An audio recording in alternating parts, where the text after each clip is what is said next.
Y'all are some more, I guarantee. Well, got a little project going here I thought y'all might be interested in. I'm working on this here refrigerator.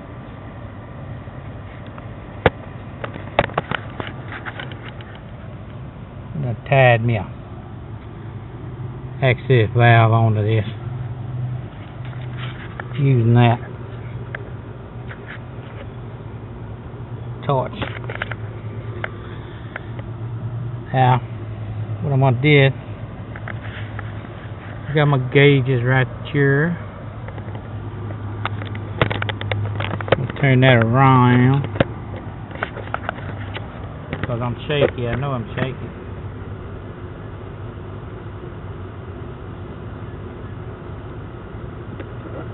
Blue hole. If they're doing anything right, yeah, I think it is. Yeah. Right there.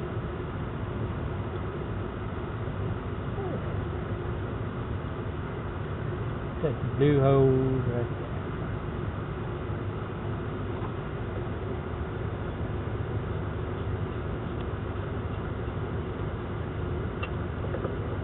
there. Red hose. Looking up to that puppy right there. Look at that right.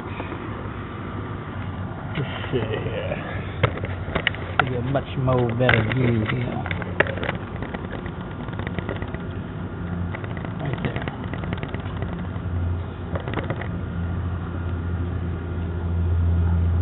See, go ahead and plug her in.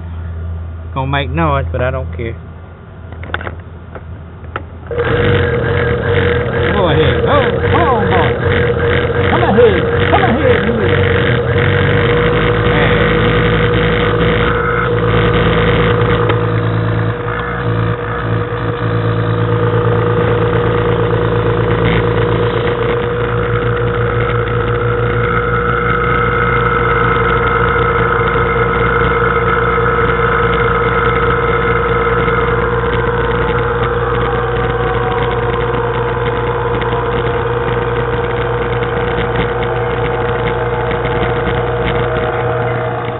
We're doing it.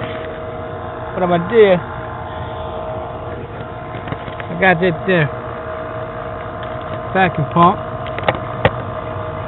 pulling down all the air out of the system.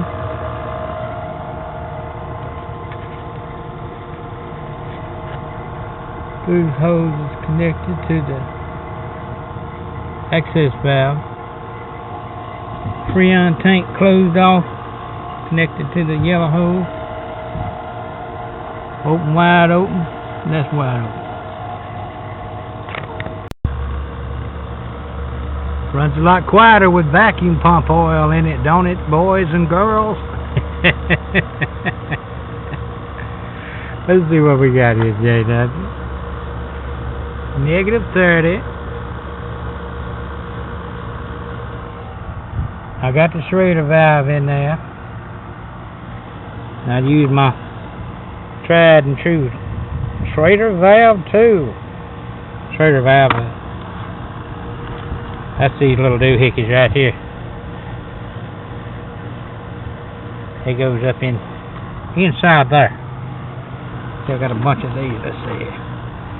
Every need these little access valves right here. Tiny ass stems on them. That shows you the purchaser knows what he was doing, doesn't it? Each one of them got a nice little metal valve stem doohickey on it. Though. I'm gonna let that thing go. Let's see, it's 4 o'clock now. I'm gonna let that thing continue to vacuum. That's our system out till around 5 o'clock, maybe longer, before trying to go any further with it. Because you get any moisture in there while you're messing around, and moisture forms ice. Ice blocks flow. No freon flow No cooling no more. All right.